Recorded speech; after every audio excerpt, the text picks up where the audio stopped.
اللهم صل على سيدنا محمد یا رب صل وسلم. بسم اللہ الرحمن الرحیم. آج ہمارا لیکچر نمبر ہے 41. ہمارے 40 تفسیر کے لیکچر الحمدللہ مکمل ہو چکے ہیں. آج انشاءاللہ ہم 41 پڑھیں گے. سورہ عبس کا آخری حصہ چل رہا ہے. یوم یفر المرء من اخیہ، یہ بتا دیا تھا میں نے، یہ وہ دن ہوگا جس دن انسان اپنے بھائی سے دور بھاگے گا. المرء مرد کو کہتے ہیں، مراد ہے انسان، کیونکہ مرد بول کے انسان بھی مراد ہوتا ہے. وَأُمِّهِ، اور اپنی ماں سے، وَأَبِيهِ، ابی باپ کو کہتے ہیں، اور اپنے باپ سے دور بھاگے گا. وَصَاحِبَتِهِ، اور اپنی بیوی سے. صاحب کہتے ہیں ساتھ رہنے والا، صحبت ہے نا، کہتے ہیں نا آپ نے فلاں بزرگ کی صحبت اٹھائی ہے، ان کے ساتھ رہے ہیں. اور صاحب دوست کو بھی کہتے ہیں. تو صاحبہ اس کی مؤنث آتی ہے. تو صاحبتہ، اور اپنے ساتھ رہنے والی.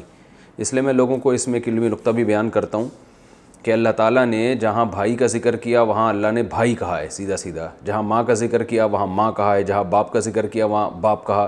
جہاں بیوی کا ذکر کیا تو بیوی کے لیے زوجہ لفظ استعمال ہوتا ہے، لیکن وہاں صاحبہ کہا ہے، ساتھ رہنے والی. تو اس سے اشارہ ملتا ہے کہ انسان کے جتنے بھی رشتے ہیں اس سے انسان ایک وقت میں دور ہو بھی سکتا ہے، ہو بھی جاتے ہیں، ہم دیکھ رہے ہیں. لیکن بیوی جو ہے نا، ایک اللہ نے ایسا رشتہ بنایا ہے جو ہمیشہ آپ کے ساتھ رہتی ہے. تو اس لیے اللہ نے اس کے لیے صاحبہ کا لفظ استعمال کیا. تو یہ جو لوگ 2-2 3-3 سال کے لیے باہر ملکوں میں جاب کرتے ہیں نا، بیوی کو پیچھے چھوڑ کے چلے جاتے ہیں، ان کی نفی ہے اس آیت میں. تو وہ بنی ہی، اور بنی بنین بیٹوں کو کہتے ہیں، بن ابن بھی بیٹے کو. تو بنی ہی، اور اپنے بیٹوں سے بھی دور بھاگے گا. لِكُلِّ امْرِئٍ، لِكُلِّ امرئن، امرؤن مرد کو کہتے ہیں، المرء بھی کہتے ہیں، امرؤ بھی کہتے ہیں، امرا، امری، یہ سب اس کے لیے استعمال ہوتا ہے.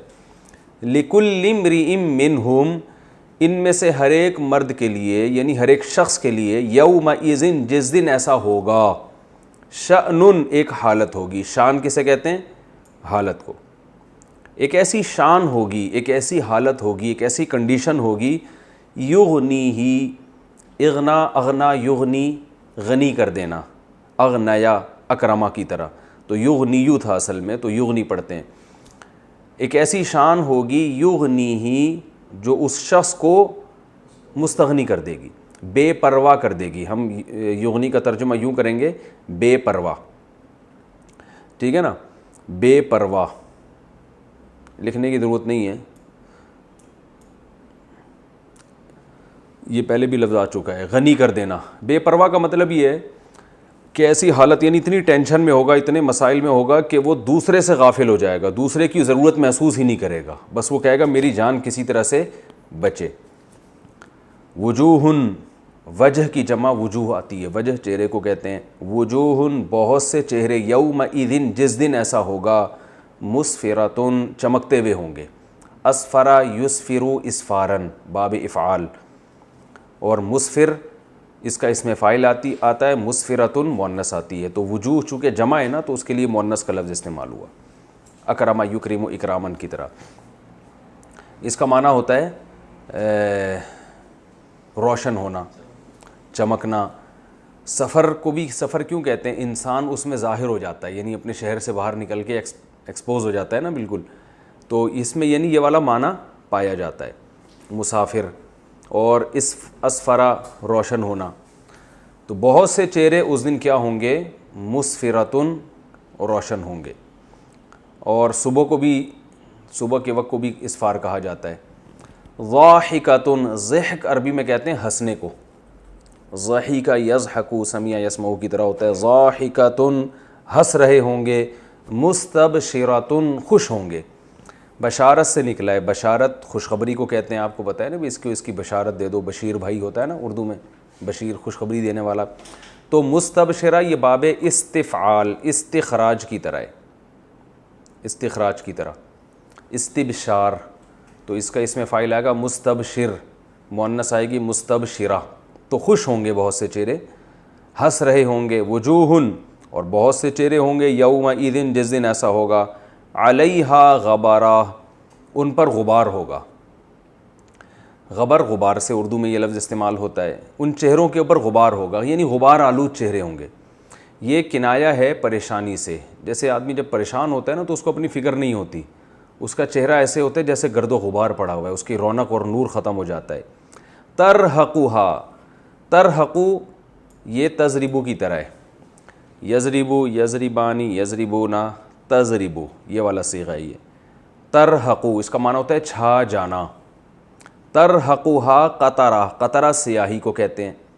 میں نے آپ کو پہلے بتایا تھا کہ یہ جو مکی صورتیں ہیں, خاص طور پر 30واں پارہ اور کچھ 29ویں میں بھی, ان صورتوں میں کی وکیبس تھوڑی مشکل ہیں, یعنی اردو میں کم استعمال ہو رہی ہیں. تو باقی انشاءاللہ آگے جب ہم پڑھیں گے نا, پہلا, دوسرا, تیسرا, چوتھا, ان کی وکیبس بہت آسان ہیں. ترحقوہا قطرہ, ان چہروں پر چھائی ہوئی ہوگی سیاہی, وہی ہے کہ چہرے کی رونق ختم ہوگی. اولئک یہ لوگ ہیں, ہم الکفرہ یہ وہ لوگ ہیں جو کافر تھے, الفجرہ فاجر تھے.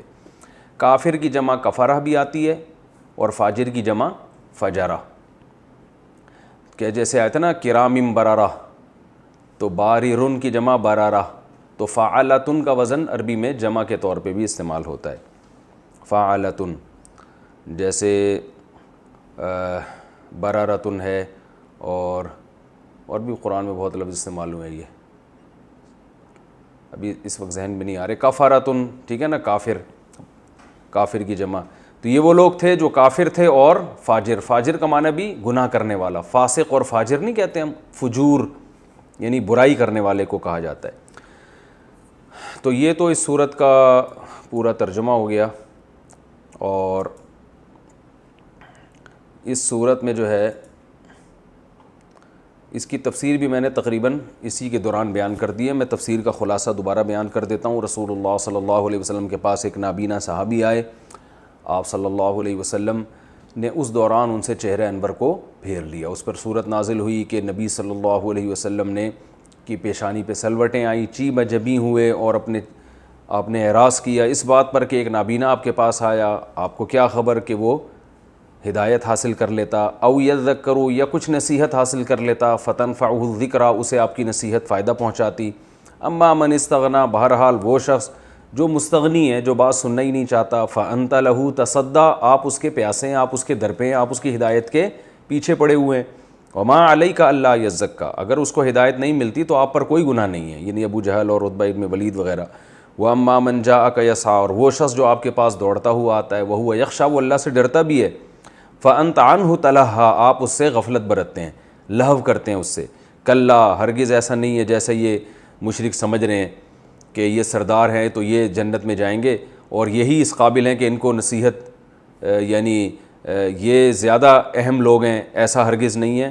انہا تذکرہ, یہ قرآن تو ایک نصیحت ہے.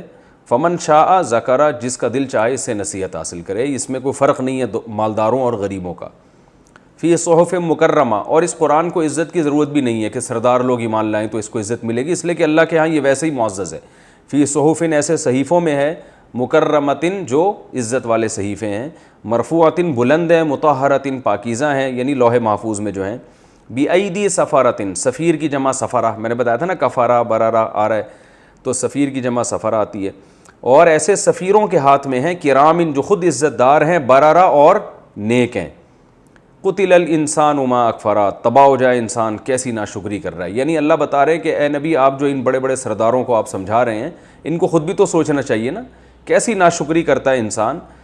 من ای شیء خلقہ, کس چیز سے اللہ نے اس کو بنایا ہے. من نطفۃ, ایک پانی کے قطرے سے بنایا. خلقہ, اس کو بنایا. فقدرہ, پھر اعضاء اس کے درست کر دیے.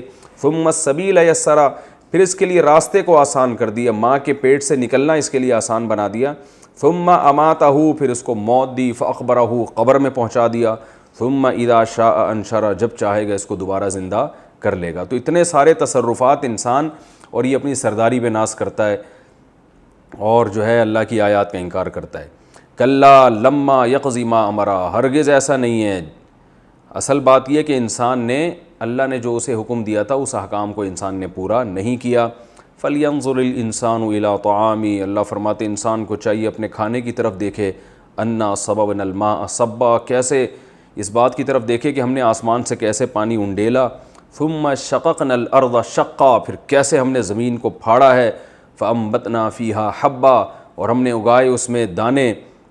وعنبا وقضبا اور انگور اور ترکاریاں، وزیتونا ونخلا اور زیتون اور کھجور، وحدائق غلبا اور بڑے یعنی گھنے باغات، وفاکہتاً اور پھل، وابا اور چارہ، متاعا لکم ولانعامکم تمہارے فائدے کے لیے اور تمہارے جانوروں کے لیے۔ فَإِذَا جَاءَتِ الصَّاخَّةُ جب کانوں کو بہرا کرنے والی آ جائے گی، یعنی وہ آواز، یعنی یہ ہمیشہ نہیں چلے گا یہ نظام۔ اللہ فرماتے ہیں یہ سب تمہارے فائدے کے لیے ہے، تو تمہیں بھی تو کسی مقصد کے لیے پیدا کیا ہے نا، تو تم اس مقصد میں پورے ہوتے ہو کہ نہیں ہوتے، تو اس کے بارے میں وہ ایک دن حساب کا آئے گا، اور وہ اس طرح سے آئے گا۔ یوم یفر المرء من اخیہ، یہ وہ دن ہوگا جس دن انسان اپنے بھائی سے، اپنی ماں سے، اپنے باپ سے، اپنی بیوی سے، اپنے بیٹوں سے دور بھاگے گا، اور ہر شخص ایک ایسی کنڈیشن میں ہوگا جو اسے دوسرے سے غافل کر دے گی۔ یغنی کا معنی یہاں پر دوسرے سے غافل کر دے گی، بس اپنی فکر ہوگی۔ بہت سے چہرے اس دن چمک رہے ہوں گے، خوشی سے ہنس رہے ہوں گے اور خوش ہوں گے، بہت سے چہرے ایسے ہوں گے جن پر غبار ہوگا، جن پر سیاہی چھائی ہوئی ہوگی۔ یہ وہ لوگ ہوں گے جو کافر اور فاجر تھے، یعنی کافر کا معنی ناشکرہ بھی ہوتا ہے، اللہ کا انکار کرنے والا، اللہ کی آیات کا انکار کرنے والا بھی ہوتا ہے، اور فاجر کا بھی یہی معنی ہے نافرمانی کرنے والا۔ تو اس صورت میں ہمیں کیا اسباق ملتے ہیں؟ بیسک بڑا سبق تو سب سے پہلا یہ ملتا ہے کہ دین کی دعوت میں فرق نہیں کرنا چاہیے دولت مند اور غریب کا، یہ دعوت سب کے لیے ہے۔ بلکہ علماء کہتے ہیں کہ جو بھی تحریک شروع ہونا، اگر اس میں غریب لوگ نہ ہوں اور سارے مالدار ہوں، تو اس میں اس بات کا خطرہ ہوتا ہے کہ یہ دعوت برحق نہیں ہے، کیونکہ انبیاء کی دعوتوں میں سب سے زیادہ ہمیشہ سے غریب لوگ آئے ہیں، اور تمام انبیاء کو یہ طعنہ دیا گیا ہے کہ یہ جو غریب لوگ آپ کی مجلس میں بیٹھتے ہیں، ان کو آپ اپنی مجلس سے دور کریں گے تو ہم آئیں گے آپ کے پاس۔ نوح علیہ السلام کو بھی یہ طعنہ دیا گیا، ہمارے نبی کو بھی یہ سرداروں نے طعنہ دیا کہ یہ غریب آپ کی مجلس میں کیوں آتے ہیں، ہماری انسلٹ ہوتی ہے ان کے ساتھ بیٹھنا۔ تو جبکہ نبی صلی اللہ علیہ وسلم پر مالدار بھی ایمان لائے تھے، لیکن غریب شروع میں زیادہ تھے، تو نوح علیہ السلام کے ساتھ بھی ایسا۔ تو تمام پیغمبروں نے یہی جواب دیا کہ ہم ان کو اپنی مجلس سے دور نہیں کر سکتے، کیونکہ نوح علیہ السلام نے تو یہاں تک فرمایا کہ مجھے اللہ کے عذاب سے کون بچائے گا اگر میں ان کو اپنی محفل سے دور کر دوں گا۔ تو یہ اہل حق کی دعوت کا جو ہے نا ایک ظاہری علامت یہ ہوتی ہے کہ اس میں غریبوں کی تعداد زیادہ ہوتی ہے، اور امیر اور غریب میں فرق نہیں ہوتا۔ آج بہت سی تحریکیں ہیں، مالداروں میں تو بڑی محنت ہو رہی ہے اور غریب پہ وہ فکر ہی نہیں کرتے۔ دیکھیں، اگر کوئی اس نیت سے کرتا ہے نا کہ ایک قوم کے سردار ایمان لے آئے گا تو اس کی وجہ سے باقی نیچے کے لوگ بھی ایمان لے آئیں گے، اس نیت سے کوئی کسی سردار کے پاس جاتا ہے یا کسی سیاستدان یا بادشاہ کے پاس جاتا ہے، پھر تو کوئی حرج نہیں ہے۔ یہ تو موسیٰ علیہ السلام فرعون کے پاس گئے، ہمارے نبی الگ سے سرداروں کے پاس جایا کرتے تھے، لیکن اس کی بھی ایک حد ہونی چاہیے۔ اتنا ان پہ محنت کرنا کہ جو دین پہ چلنا چاہتے ہیں وہ ان کو آپ اگنور کرنا شروع کر دیں، یہ غلط ہو جائے گا۔ تو اس کا یہ مطلب نہیں ہے کہ دولت مندوں کے پاس الگ سے دعوت کے لیے جانا برا ہے، یہ مطلب ہرگز نہیں ہے آیت کا، یا حکمرانوں کے پاس دعوت کے لیے جانا برا ہے، نہ، یہ تو پیغمبروں سے ثابت ہے۔ یوسف علیہ السلام بھی بادشاہ کے پاس گئے نا، جب بادشاہ نے بلایا فوراً چلے گئے۔ تو فرق یہ ہے کہ اتنا ان کو ترجیح دینا کہ وہ چاہتے نہیں ہیں پھر بھی ان کی فکر کرنا، اور غریب چاہ رہا ہے تو پھر بھی اس کو اگنور کر دینا، یہ غلط ہو جائے گا۔ یعنی اللہ کے ہاں سب سے پہلا جو حق ہے وہ ان لوگوں کا ہے جن کے اندر طلب ہے، جو چاہتے ہیں، جیسے عبداللہ ابن ام مکتوم، وہ چاہتے تھے کہ مجھے کچھ نصیحت کریں نبی، میں اس پر عمل کروں، اور وہ تو چاہتے نہیں تھے کم بخت جو سردار تھے۔ تو اس پہ اللہ نے فرمایا کہ چاہنے والوں کو بہرحال ترجیح دی جائے گی، جو ہدایت چاہتے ہیں۔ ہمارے حضرت مفتی رشید احمد صاحب رحمہ اللہ ناظم آباد میں بیان کیا کرتے تھے، تو بہت سے لوگ آیا کرتے تھے وہاں دور دور سے، تو کسی نے حضرت سے کہا فلاں جگہ جا کے بیان کیا کریں، وہ لوگ اتنا آپ کو بلا رہے ہیں۔ حضرت نے فرمایا کہ میں یہ جو یہاں میرے پاس بیان سننے کے لیے آ رہے ہیں نا، یہ وہ لوگ ہیں جن کے اندر ہدایت کی چاہت ہے، اور آپ مجھے جہاں جانے کا مشورہ دے رہے ہیں وہ سننے کے لیے، ان کو تو میں زبردستی جا کے بات سناؤں گا۔ تو ان لوگوں کا حق ان پر زیادہ ہے، کیونکہ یہ خود سننے کے لیے آ رہے ہیں، اور ہم جب جائیں گے تو وہ خود سننے کے لیے تھوڑی، ہم تو ان کو کسی طرح زبردستی جمع کریں گے۔ تو کسی کے پاس اتنا ٹائم ہو کہ دونوں کام کر سکتا ہے پھر تو ٹھیک ہے، لیکن اگر اتنا وقت نہیں ہے تو پھر چاہنے والوں کو، جو ہدایت چاہتے ہیں، جو آپ کے پاس دور دور سے بات سننے کے لیے آ رہے ہیں، ان کو پہلے ترجیح دیں، دوسروں کو بعد میں ترجیح دیں۔ یہ اس آیت کا خلاصہ ہے۔ ایک علمی نقطے کی بات تو ہمیں یہ پتہ چلی۔ دوسری بات یہ پتہ ہے، اور اس میں بالکل فرق نہیں کرنا چاہیے، اس میں پھر اللہ کا غضب آتا ہے، اگر آپ نے کسی کو دولت کی بیس پہ ترجیح دے دی نا تو یہ زیادہ خطرناک ہے۔ دوسرا اس میں ہمیں یہ پتہ چلتا ہے کہ نبی صلی اللہ علیہ وسلم کو جب تنبیہ کی گئی تو آپ صلی اللہ علیہ وسلم عبداللہ ابن ام مکتوم پہ غضبناک نہیں ہوئے کہ یار آپ کی وجہ سے اللہ مجھ پہ ناراض ہوا ہے اور یہ، بلکہ حدیث میں آتا ہے کہ جب بھی عبداللہ ابن ام مکتوم آتے آپ ان سے بڑی خندہ پیشانی سے ملتے اور بہت اکرام کرتے اس آیت کے نازل ہونے کے بعد، اور فرماتے صحیح حدیث ہے ھذا الذی عاتبنی فیہ ربی، یہ ہے وہ شخص جس کی وجہ سے میرے رب نے مجھے ڈانٹا ہے، یہ الفاظ آپ فرماتے، یعنی اتنا مبارک آدمی ہے یہ۔ آج ہمیں کسی کی وجہ سے اگر ڈانٹ پڑ جائے کسی بڑے سے تو ہم ساری زندگی اسی کو تانے اور کوسنے دیتے رہتے ہیں، اس نے مروایا ہے، ٹھیک ہے نا، کہتے ہیں نا بھائی تو اس موقع پہ نہیں آتا نا، ہم ہوتے تو کیا کرتے، یار تم اس موقع پر آئے، ایک تو تم نے میری دعوت میں گڑبڑ کر دی، میں ایک بندوں سے بات کر رہا ہوں تم درمیان میں آ کے اپنی لگا کے رکھی ہوئی ہے، ایک تو مجھے اس کی تکلیف، دوسرا تمہاری وجہ سے اللہ مجھ پہ ناراض ہو گیا، ہم یہ کہتے ہیں نا تمہاری وجہ سے اوپر سے اللہ کی طرف سے مجھے تنبیہ ہو گئی، تو یہ تو میں تو میرے سامنے نہیں آیا کرو اب، یا اللہ تو ہمیں نہیں کرے گا براہ راست، کوئی بڑے بزرگ ہوں، کوئی ہمارے والدین ہوں، مثال کے طور پر آپ کے والد صاحب کے کوئی دوست ہیں، ٹھیک ہے نا، آپ نے ان کا اکرام نہیں کیا صحیح طریقے سے، چائے نہیں پوچھا، والد صاحب نے آپ کو ڈانٹ لگا دی کہ یار میرا دوست آیا تھا بیٹا تم اس سے صحیح طرح سے ملتے، تو اب ہونا یہ چاہیے آئندہ آپ بہت اچھی طرح سے ملیں اس سے۔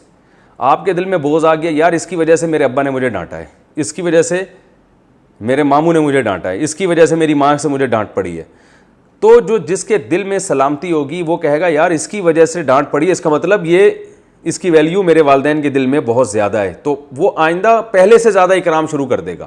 اور اگر دل میں فساد ہے تو آپ اس سے پہلے سے زیادہ بغض رکھو گے، اس کی وجہ سے ڈانٹ پڑی ہے، ٹھیک ہے نا، یہ کم بخت ہے، اس نے مجھے مروایا، بے وقت آ گیا تھا اور ابا نے بھی اس کی وجہ سے مجھے ڈانٹ دیا۔ تو اس میں ہمیں یہ بھی ملتا ہے کہ دل جب انسان کا پاکیزہ ہوتا ہے تو کسی بڑے کی وجہ سے اگر کسی شخص کے بارے میں ڈانٹ پڑے تو انسان اس شخص کی ویلیو بڑھتی ہے کہ یار یہ اتنا عظیم ہے کہ فلاں نے مجھے اس کی وجہ سے ڈانٹا ہے، اس کا مطلب مجھے آئندہ اس کا اور اکرام کرنا ہے۔ اور اگر حسد کے جذبات آ رہے ہیں اور تکلیف ہو رہی ہے یار یہ کمبخت اس کی وجہ سے والدین سے ڈانٹ پڑی، آئندہ اکرام تو کرے گا کہ ابا دوبارہ نہ ڈانٹے، لیکن دل میں سوچے گا، تو اس کا مطلب آپ کا دل کیا ہے، فسادی ہے۔ تو ہمارے نبی صلی اللہ علیہ وسلم کا ظرف دیکھیں، میں تو حیران ہوتا ہوں کہ سید الانبیاء تمام پیغمبروں کے سردار ہیں، کتنا بڑا مقام، اور وہ ایک بیچارے غریب نابینا، غریب بھی ہیں اور نابینا بھی ہیں، اور بظاہر بے وقت آئے ہیں وہ، ٹھیک ہے نا، لیکن ہمارے نبی پوری زندگی ان کا اکرام کرتے رہے، جب بھی آتے کہتے یہ ہے وہ شخص جس کی وجہ سے میرے رب نے مجھے ڈانٹا ہے، کیا مطلب میرے رب کے نظر میں اس شخص کا اتنا بڑا مقام ہے، کیسا اکرام کیا کرتے تھے۔ تو آج بس دولت مندوں کی تو بڑی قدر ہے، اور جو ویسے ہی ہو، اور کوئی غریب کا اللہ کے ہاں جو بھی مرضی مقام ہو، کہتے ہیں جو مرضی اللہ کے ہاں مقام ہو ہے تو غریب نا، ٹھیک ہے نا، معاشرے میں عزت تو نہیں ہے، تو ہمارا کرائٹیریا ہی ایک عجیب سا ہو چکا ہے۔ تو اس سے دوسرا سبق ہمیں یہ بھی ملتا ہے، اور باقی تو اسباق جو ہیں وہ تو واضح ہیں بالکل، کہ اللہ تعالیٰ نے فرمایا کہ اپنی اوقات دیکھو، اپنی حقیقت دیکھو، پانی کے قطرے سے بنایا، پھر ساری زمین تمہارے لیے بنائی، تو یہ سب کچھ ایسا ہی نہیں، ایک دن ختم ہوگا، تو کل قیامت کے دن تم نے حساب و کتاب بھی دینا ہے۔ اور چوتھا سبق ہمیں یہ بھی ملتا ہے کہ ایک دن آنے والے ہم سب اپنے رشتہ داروں سے دور بھاگیں گے، تو رشتہ داروں کے لیے اللہ کو ناراض کرنا یہ حماقت ہے، کل انہی رشتہ داروں سے جان چھڑا رہے ہوں گے، بھاگ رہے ہوں گے، تو ان رشتہ داروں کو اللہ کے لیے تو ان سے محبت کیا کریں، اور ان سے محبت میں اتنا غلو کہ اللہ ہی کو ناراض کرنا شروع کر دیں، بیوی کی خاطر گھر میں جناب کیبل لگوا لی، فلمیں دیکھ رہے ہیں، اور بیگم کی خاطر داڑھی کاٹ لی، کل اسی بیگم سے دور بھاگ رہے ہوگے جس کو آج اتنا خوش کر رہے ہو، یا بیوی نے شوہر کی خاطر پردہ چھوڑ دیا، یا اور اس طرح کے جو ہے نا اللہ کی نافرمانی، یا اولاد کی خاطر رشوت لینا شروع کر دی، یا کوئی بھی ناجائز کام کیا، تو اللہ فرما رہے ہیں کل انہی سے تم دور بھاگو گے۔ یہ تو سورہ عبسہ و تولیٰ ہے، آگے اگلی صورت ہم شروع کرتے ہیں۔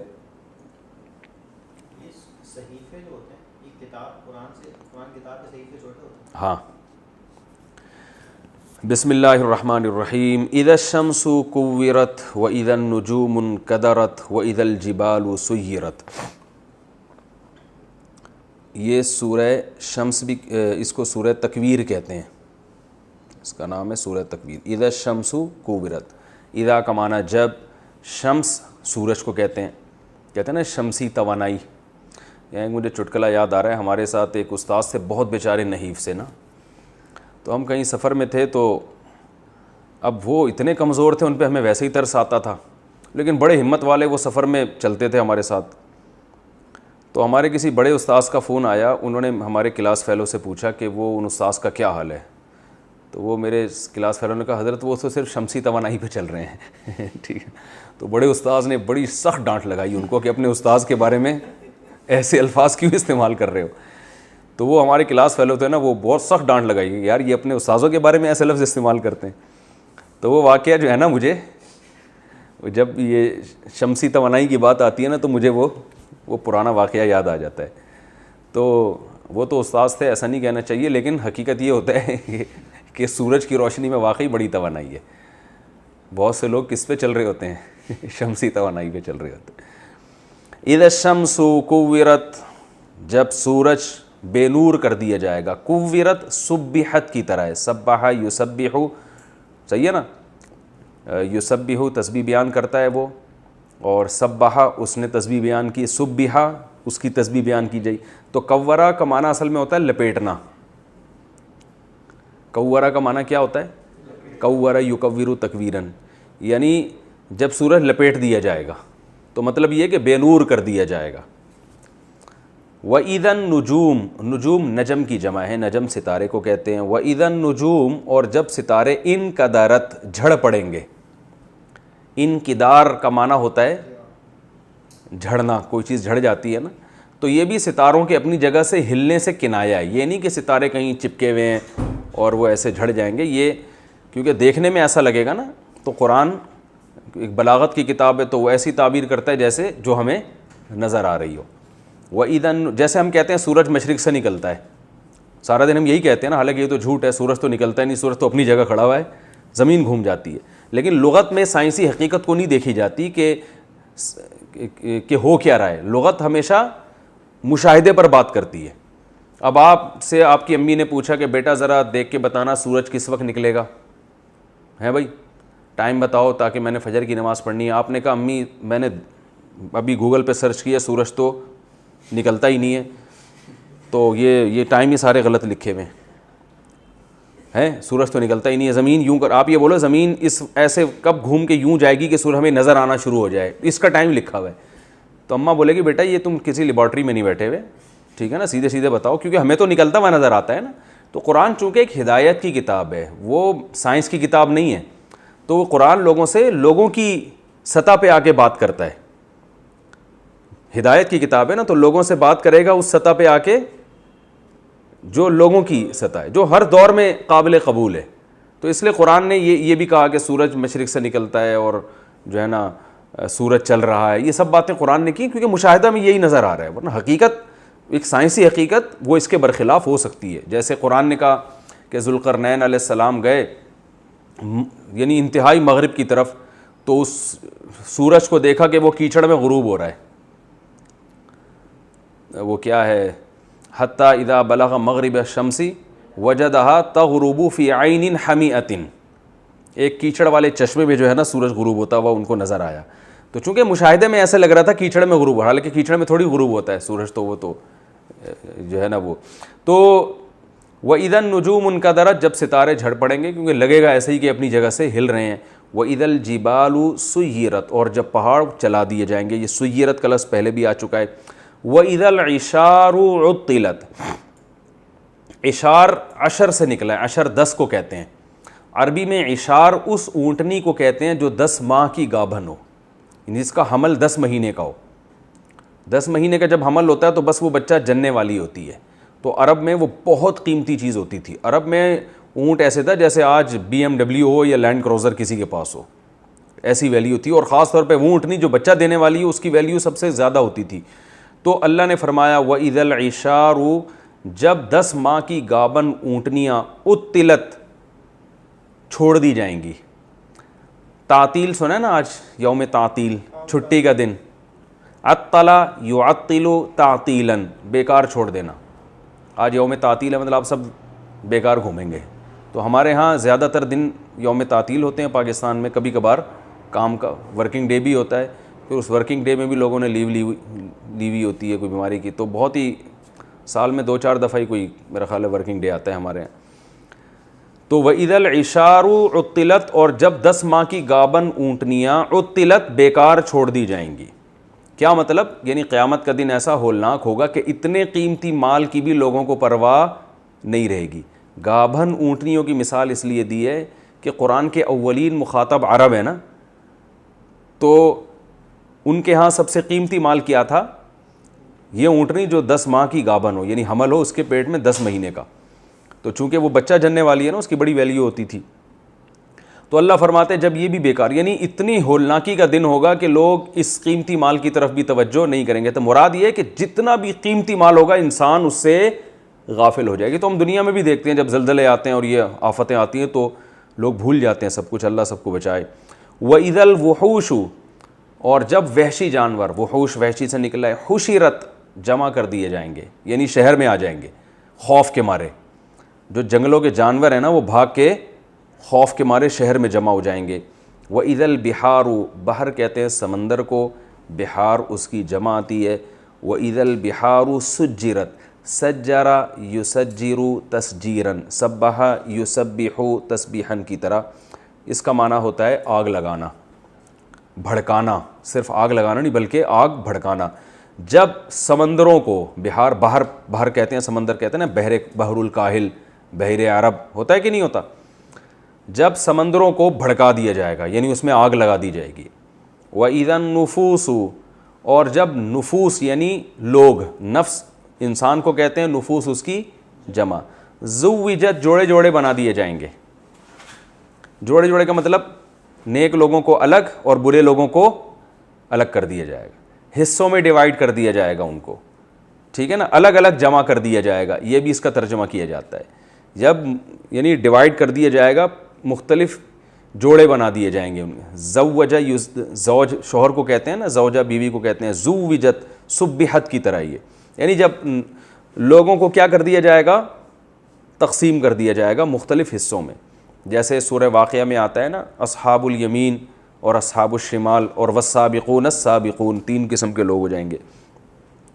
وَإِذَا الْمَوْعُودَةُ، اور جب موعودہ، وعدہ یوعدو، جس کو یعیدو کہتے ہیں، اس کا معنی ہوتا ہے زندہ دفن کرنا. وعدہ یوعدو، ٹھیک ہے نا، جس کو یعیدو پڑھا جاتا ہے ضرب یضربو کی طرح. تو اب مضروب مارا جائے جس کو نا، اور موعود جس کو زندہ دفن کیا جائے، اور موعودہ جس لڑکی جس کو زندہ دفن کیا جائے. تو وَإِذَا الْمَوْعُودَةُ، اور جب زندہ دفن کی ہوئی لڑکی سے سئلت، پوچھا جائے گا اس سے، سئلت ضربت کی طرح. جب زندہ دفن کی ہوئی لڑکی سے پوچھا جائے گا، بِأَيِّ ذَنبٍ، کس جرم کی وجہ سے. ذنب گناہ کو کہتے ہیں. وہ استغفار کی تسبیح میں بھی ذنب کا لفظ آتا ہے نا، کو جب اس سے پوچھا جائے گا بِأَيِّ ذَنبٍ، کس جرم کی وجہ سے قتلت، اس کو قتل کیا گیا. یعنی اس سے پوچھا جائے گا تیرا کیا جرم تھا کہ تجھے قتل کیا گیا اور تجھے زندہ قبر میں دفن کر دیا گیا. وَإِذَا الصُّحُفُ، جب صحیفوں کو نشرت، نشر کر دیا جائے گا، پھیلا دیا جائے گا، یعنی نامہ اعمال ایسے کر کے کھول دیے جائیں گے. ہر شخص اپنا نامہ اعمال پڑھے گا نا، جو بھی فائلیں ہیں کھل جائیں گی وہ. وَإِذَا السَّمَاءُ كُشِطَتْ، جب آسمان کو کھول دیا جائے گا. اصل میں عربی میں کہتے ہیں کشتا ضربہ کی طرح، الجلد، کھال کو، جلد کو کھال کو کہتے ہیں. کھال ادھیڑنے کو کیا کہتے ہیں؟ کشت الجلد. یعنی کسی کی کھال ادھیڑ دیں نا آپ، کوئی چیز ایسے کر کے اکھیڑ کے ہٹا دیں. تو آسمان کو بھی گویا ایک چمڑے سے تشبیہ دی جا رہی ہے اور اس کو ایسے کر کے اکھاڑ دیا جائے گا. تو اس کا ہم آسان ترجمہ کریں گے جب آسمان کو کھول دیا جائے گا. یعنی آسمان ایک چھت کی طرح ہے نا، جس میں نے تفصیل سے بات کی تھی، اس کو، اس کے چمڑے کو ہٹا دیا جائے گا وہاں سے. یعنی چمڑا تو نہیں، آسمان ایک مثال دی جا رہی ہے. وَإِذَا السَّمَاءُ كُشِطَتْ، جب آسمان کو کھول دیا جائے گا. وَإِذَا الْجَحِيمُ سُعِّرَتْ، اور جب جہنم کو مزید بھڑکایا جائے گا. سَعَرَ یُسَعِّرُ، سَبَّحَ یُسَبِّحُ کی طرح. اس کا معنی ہوتا ہے بھڑکانا، تسعیر، بھڑکانے کو کہتے ہیں. تو جہنم پہلے ہی اس میں آگ لگی ہوئی ہے تو اور زیادہ بھڑکا دیا جائے گا. وَإِذَا الْجَحِيمُ سُعِّرَتْ وَإِذَا الْجَنَّةُ, اور جب جنت کو اُزْلِفَت جو ہے نا مزین کر کے قریب لایا جائے گا. ٹھیک ہے نا, ازلفا یزلفو اکرما یکرمو کی طرح, ازلافن قریب لانا, مزین کر کے جب کسی کو, یہ دلہن کے لیے بھی لفظ استعمال ہوتا ہے, مزین ہوتی ہے نا جب اس کی رخصتی ہوتی ہے, بس وہ دولہا لوگ اکثر کہتے ہیں اسی دن ہے نا اسی دن ہوتی ہے, باقی تو شادیوں میں جاتے ہوئے تو کہتے ہیں ہوتی ہے. اچھا, وَإِذَا الْجَحِيمُ, وہ ایک میں واقعہ اکثر سناتا ہوں نا, چلو پھر لمبے واقعات ہو جائیں گے. وَإِذَا الْجَنَّةُ أُزْلِفَتْ, جب جنت کو مزین کر کے قریب لایا جائے گا.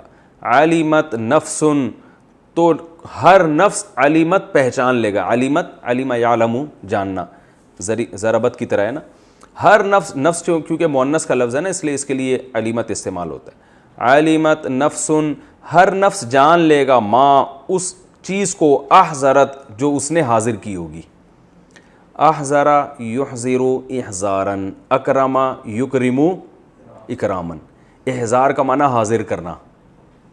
ٹھیک ہے, تو اکرما, اکرما دیکھو, اکرما اکرما اکرمو اکرمت, تو احضرت, نفس چونکہ مؤنث ہے اس لیے مؤنث کا لفظ استعمال ہو رہا ہے. تو ہر نفس جان لے گا ما, اس عمل کو جو اس نے حاضر کیا ہوگا, یعنی آخرت میں جو بھی آپ نے حاضر کیا ہوگا نا آپ اس کو جان لو گے, یہ بھئی یہ میرا کیا کرایا ہے, یہ میرا عمل ہے.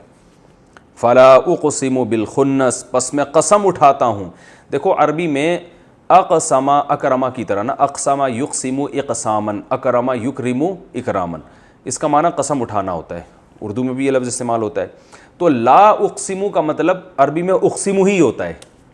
یہ لا جو ہے نا, اقسم سے پہلے جب لا آئے گا نا تو اس کا مطلب یہ نہیں ہوتا میں قسم نہیں اٹھاتا, اس کا مطلب ہوتا ہے میں قسم اٹھاتا ہوں. یہ لا صرف تاکید کے لیے ہوتی ہے. اور بعض نے کہا کہ یہ لا اصل میں یہ اقسموں کے ساتھ نہیں ہوتی, بلکہ یہ قسم سے جو مضمون ثابت ہو رہا ہے نا اس کے اپوزٹ کی نفی کے لیے ہوتی ہے. جیسے میں کہتا ہوں میں قسم اٹھاتا ہوں کہ میں یہ کام کروں گا, تو میں اس کے لیے کہوں گا لا, شروع میں کیا کہوں گا, لا, نہیں میں قسم اٹھاتا ہوں میں یہ کام کروں گا. کیا مطلب, تم جو سمجھ رہے ہو ایسا نہیں ہوگا, بلکہ میں جو کہہ رہا ہوں ایسا ہوگا. تو یہ لا جو ہے نا یہ کلا کی طرح کا ہے. ٹھیک ہے نا, یعنی آپ کے ذہن میں جو دعویٰ ہے اس کی نفی کرنے کے لیے. تو آپ کے ذہن میں یہ بات ہے کہ معاذ اللہ یہ قرآن گھڑا ہوا کلام ہے, نبی صلی اللہ علیہ وسلم نے گڑھ لیا ہے, تو اللہ فرماتے ہیں لا, ایسا نہیں ہے. اقسم بالخنس, میں ان ستاروں کی قسم اٹھاتا ہوں. ٹھیک ہے, تو یہ چونکہ اقسم کے ساتھ جیسے قرآن میں آتا ہے لا اقسم بیوم القیامہ, اب جو ان پڑھ اناڑی ہوتے ہیں وہ ایسے ترجمہ کریں گے میں قسم نہیں اٹھاتا قیامت کے دن کی. ٹھیک ہے نا, تو یہ مطلب نہیں ہوتا, بلکہ ہوگا نہیں تم جو کہہ رہے ہو قیامت نہیں آئے گی یا حساب و کتاب نہیں ہوگا, نہ ایسا نہیں ہے. اقسم بیوم القیامہ, بلکہ میں قیامت کی قسم اٹھاتا ہوں. تو اتنی ڈیٹیل یاد نہیں بھی ہوتی, بس آپ اتنا یاد رکھیں کہ یہ جو اقسم سے پہلے لا ہے یہ محض تاکید کے لیے ہے. اس کا وہ معنی نہیں ہے جو لا اضربو کا معنی ہے. لا اضربو کا معنی میں نہیں ماروں گا, تو لا اقسم کا معنی یہ نہیں ہے کہ میں قسم نہیں اٹھاتا, بلکہ اس کا معنی ہے میں پکی ڈھکی قسم اٹھا کے کہتا ہوں. فلا اقسم بالخنس. اب دیکھو خنس کا لفظ آپ پڑھ چکے ہیں, من شر الوسواس الخناس. خناس کسے کہتے تھے, پیچھے ہٹنے والا, یعنی آگے چلتے چلتے پیچھے جو ہٹ جاتا ہے. تو شیطان پہلے دل پہ حملہ کرتا ہے اور پھر پیچھے ہٹتا ہے. جب دیکھتا ہے انسان اللہ کا ذکر کر رہا ہے تو پیچھے ہٹتا ہے, پھر حملہ کرتا ہے, پھر دیکھتا ہے کہ, یعنی شیطان 24 گھنٹے انسان پہ حملہ نہیں کر رہا ہوتا, بلکہ جب انسان اللہ کی طرف رجوع کرتا ہے تو شیطان بھی پیچھے ہو جاتا ہے. تو خنس یہ بھی اس ستارے کو کہتے ہیں جو چلتے چلتے پیچھے ہٹ جاتے ہیں. فلا اقسم بالخنس, میں قسم اٹھاتا ہوں ان ستاروں کی جو چلتے ہوئے پیچھے ہٹ جاتے ہیں. الجواری, جواری جاریہ کی جمع ہے, جاریہ ضاربت ان کی طرح, جرایا یجریو جس کو ہم جرا یجری پڑھتے ہیں, ضربا یضربو کی طرح. اس کا معنی ہوتا ہے چلنا. کہتے ہیں نا پانی جاری ہے, کیا مطلب پانی چل رہا ہے. اور حکومت نے حکم جاری کیا ہے, یعنی حکم ایک چلا دیا ہے کہتے ہیں نا. تو تو جاری یہ یہیں سے جوار یعنی جواری تھا اصل میں، زوارب، جیسے مسجد کی جمع مساجد تو جاری کی جمع جواری، ٹھیک ہے نا. تو فلا اقسم بالجواری، میں قسم اٹھاتا ہوں یعنی بالخنس، ان ستاروں کی جو پیچھے ہٹتے ہیں، الجواری چلتے ہیں، بہت سارے ستارے ہیں نا تو چلتے ہیں. الکنس، کنس کہتے ہیں غائب ہونے والے کو. کنس کسے کہتے ہیں؟ کناسا یکنیسو کا معنی ہوتا ہے غائب ہو جانا، ٹھیک ہے نا. تو کنس اس کی جمع آتی ہے. میں نے بتایا تھوڑی وکیبس مشکل ہیں، 30ویں پارے کی تھوڑا صبر کر لیں، انشاءاللہ آگے بہت آسان ہو جائے گا. فلا اقسم بالخنس، میں قسم اٹھاتا ہوں ان ستاروں کی جو چلتے چلتے پیچھے ہٹتے ہیں، الجواری پھر چلتے رہتے ہیں، الکنس اور پھر غائب ہو جاتے ہیں. تو کون سے ستارے ہیں بھائی؟ یہ بھی ظاہر کے لحاظ سے ہیں. کہتے ہیں یہ جو یہاں ستاروں سے مراد یہ جو ظاہر چلتے جو ہیں نا، ان کو اردو میں ستارہ نہیں بلکہ سیارہ کہتے ہیں. ستارہ تو ہمیں ایک ہی جگہ کھڑا ہوا نظر آتا ہے نا، اور سیارے کیا ہوتے ہیں جو آپ نے آسمان پہ دیکھا ہوگا کبھی کبھار چلتا ہوا بھی نظر آتا ہے. تو یہ جو مشہور 9 ستارے ہیں، عطارد، زہرہ، زمین، مریخ، مشتری، زحل اور نیچون، پلوٹو، پتہ نہیں انگلش میں کیا نام ہے ان کو، یہ ہے نا مشہور سیارے ہیں نا. زمین بھی تو 10 دریافت ہو گئے ہیں نا. ہم جب چھوٹے تھے تو اس وقت 9 دریافت ہوئے تھے ابھی. او بھائی سائنس کے طالب علم انجینئر صاحب، واسع خان انجینئر ہیں ماشاءاللہ، بن رہے ہیں. کتنے سال ہو گئے آپ کے این ای ڈی میں؟ 6 مہینے ہو گئے. ابھی تو انجینئر کا ساشا بھی نہیں بنے آپ. انجینئر بنتے ہی پھر آپ امید ہے کہ آپ رفع الیدین کے مسائل اور انشاءاللہ ٹھیک ہے نا تقلید اور یہ سب چیزیں آپ شروع کرو گے. ٹھیک ہے، آج کل تو یہی ہو رہا ہے نا. اچھا خیر،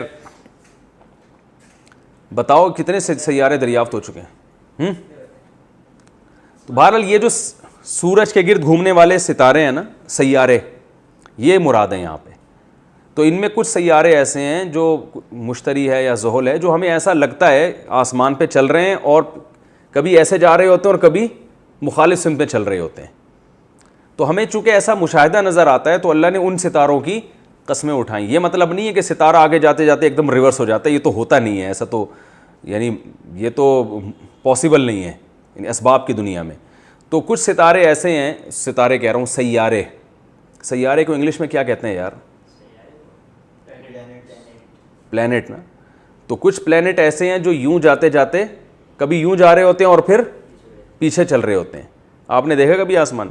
تو پھر اتنے کانفیڈنس کے ساتھ کیوں کہہ رہے ہو؟ میں نے کہا شاید دیکھا، اس نے کہہ رہے یہ آ رہے ہیں تو پیچھے اٹھتے ہیں. بہرحال آپ آسمان میں بیٹھے مشاہدہ کریں تو سیارے ایسے ہوتے ہیں جو ایسے جاتے ہوئے نظر آتے ہیں اور پھر ایسے جاتے ہوئے نظر آتے ہیں اور غائب ہو جاتے ہیں. تو یہ بھی اللہ کی قدرت کے کمالات ہیں نا. آسمان میں ایک عجیب دنیا ہے، ایک عجیب دنیا ہے آسمان میں. اور ستاروں کی، سیاروں کی حرکتیں، کوئی اس طرح جا رہا ہے، کوئی اس طرح جا رہا ہے، کوئی غائب ہو رہا ہے اور پھر طلوع ہو رہا ہے، دوبارہ نظر آ رہا ہے. پورا ایک آسمان جو ہے نا، یہ ایک پورا ایک سسٹم ہے بڑا عجیب و غریب، اور یہ آپس میں ٹکراتے نہیں ہیں. تو اللہ نے اپنی قدرت کی دلیل دی ہے. فرمایا کہ ان سیاروں کی قسم، واللیل اذا عسعس، اور رات کی قسم جب وہ جانے لگے. عسعسا کا معنی ہوتا ہے جانے والی، جانا. یہ بھی دہ رجا کی طرح، یہ باب میں نے آپ کو پڑھایا نہیں کیونکہ بہت کم استعمال ہوتا ہے. یہ ضربہ کی طرح ہے، بس آپ سمجھ لیں. جب وہ جانے لگے. والصبح اذا تنفس، اور صبح کی قسم اذا تنفس، جب وہ روشن ہونے لگے. ٹھیک ہے، تنفسہ کا معنی بھی روشن ہونا، یعنی جب صبح آنے لگے، ہم یوں کہہ سکتے ہیں رات جب جانے لگے اور صبح کی قسم جب وہ آنے لگے. تو یہ اللہ کے عجیب تصرفات ہیں کہ بالکل ایک اپوزٹ چیزیں بھی ہو رہی ہیں نا کائنات میں. سیاروں کی حرکت ایسے بھی ہے اور اس کے مخالف سمت میں بھی ہے. طلوع ہوتے ہوئے بھی نظر آ رہے ہیں، غائب بھی ہو رہے ہیں. رات جا بھی رہی ہے اور صبح آ رہی ہے. بالکل اس کائنات کا جو سسٹم ہے نا وہ کیا ہے؟ بالکل ایک یعنی دو متضاد چیزوں پہ قائم ہے، متضاد اصولوں پہ قائم ہے. تو اللہ فرماتے ہیں کہ یہ میں اس بات پر قسم اٹھاتا ہوں، انہ لقول رسول کریم، کہ یہ قرآن ایک معزز فرشتے کا کلام ہے، یہ محمد صلی اللہ علیہ وسلم کا بنایا ہوا نہیں ہے. کیا مطلب؟ کہ یہ کائنات کا جو نظام ہے نا وہ اسی پر قائم ہے کہ اندھیرا بھی ہوگا اور روشنی بھی ہوگی، ستارے طلوع بھی ہوں گے اور غائب بھی ہوں گے. تو اسی طرح انسان بھی ایک ہی جیسے نہیں ہیں، دو قسموں پر ہیں، اچھے بھی اور برے بھی. اچھے ٹھکانے والے بھی اور برے ٹھکانے والے بھی, جہنم میں جانے والے بھی اور جنت میں جانے والے بھی. اور یہ بات قرآن کے علاوہ کوئی نہیں بتاتا, دنیا کی کوئی کتاب اس بات کو ہائی لائٹ نہیں کرتی ہے. انسان تو سب اپنی معیشت میں, اور یہ واسع خان تو اپنے NED یونیورسٹی میں یہ تو انجینئر بننے میں لگے ہوئے ہیں, یہ تو پنکھے ٹھیک کرنا اور ایئر کنڈیشن ٹھیک کرنا اور یہ ساری چیزیں جو ہے نا یہ بتائیں گے ہمیں. تو یہ سب چیزیں اس بات کی علامت ہیں کہ یہ قرآن کیا ہے, یہ برحق کلام ہے, یہ باطل کلام نہیں ہے. کیونکہ یہی تو ایک کتاب ہے جو ہمیں بتا رہی ہے کہ انسانوں کی بھی دو قسمیں, اچھے اور برے, اور ان کا ٹھکانہ بھی سب کا ایک جیسا نہیں ہے, جنت اور جہنم. تو اللہ فرماتے ہیں انہ لقول رسول کریم, یہ قول ہے ایک فرشتے کا. یہاں رسول سے مراد فرشتے ہیں, کیونکہ آگے جو صفات آ رہی ہیں وہ حضرت جبریل علیہ السلام کی آ رہی ہیں, اور ان کی طرف مجازن نسبت ہے. کلام تو اللہ کا ہے نا, لیکن حضرت جبریل چونکہ واسطہ بن رہے ہیں, وہ کلام اللہ سے لے کے نبی تک پہنچاتے ہیں, تو اس لیے مجازن اس کو کس کا کلام کہہ دیا, جبریل کا, یعنی فرشتے کا کلام. تو حقیقت میں اللہ کا کلام ہے, تو مجازن نسبت کی جاتی ہے کہ یہ فرشتے کا کلام ہے. یعنی بتانا یہ مقصد ہے کہ محمد صلی اللہ علیہ وسلم کا اپنا کلام نہیں ہے. تو یہ قول ہے ایک رسول کا, یعنی ایک فرشتے کا. رسول قاصد ہے نا بھائی, رسول کہتے ہیں قاصد کو, رسالہ سے نکلا ہے نا, میں نے بتایا تھا. تو یہ اللہ کے قاصد کا جو کریم معزز فرشتے ہیں. اور انہ لقول رسول کریم ذی قوت, طاقتور ہیں, عند ذی العرشی, عرش والے کے پاس, ذی وجاہت, وجاہت والا, ذی شان, شان والا, ذی العرش, عرش والا. تو عرش والا کون ہے, اللہ ہے نا. ذی العرشی, مکین, ٹھکانے والے ہیں. مکین کسے کہتے ہیں, جس کا مضبوط ٹھکانہ ہو. مکان سے نکلا ہے نا, جس کے پاس مکان ہوتا ہے وہ اس میں مکین ہوتا ہے. مکان کو کہتے ہیں, جو اس میں رہنے والے ہیں ان کو کیا کہتے ہیں, مکین, یعنی جو جن کے پاس ایک مضبوط ٹھکانہ ہو. تو اللہ فرماتے ہیں کہ یہ جو کلام ہے ایک معزز فرشتے کا کلام ہے, ذی قوہ, جو بہت طاقتور ہے. جبریل علیہ السلام کو ایک دفعہ نبی صلی اللہ علیہ وسلم نے اپنی اصلی حیت میں دیکھا تو آپ صلی اللہ علیہ وسلم بے ہوش ہو گئے تھے, بہت طاقتور ہیں. اور ایسے ایسے فرشتے اللہ نے پیدا کیے ہیں کہ جنہوں نے ایک آواز ماری ہے اور پوری بستی تباہ ہو گئی, اتنی اللہ نے ان کو طاقت دی ہے. تو یہ فرمایا بہت طاقتور ہیں, اور عرش والے کے پاس ان کا مضبوط ٹھکانہ ہے. یعنی جسمانی لحاظ سے بھی طاقتور, اور مقام اور مرتبے کے لحاظ سے بھی بہت بلند. جیسے ایک آدمی صحت کا بھی اچھا ہو اور پاور بھی ہو اس کے پاس نا, کوئی بڑا عہدہ بھی ہو, تو وہ تو پھر بہت ہی معزز بن جاتا ہے. وقت مکمل ہو گیا. بس انشاءاللہ پھر آگے اگلے درس میں انشاءاللہ.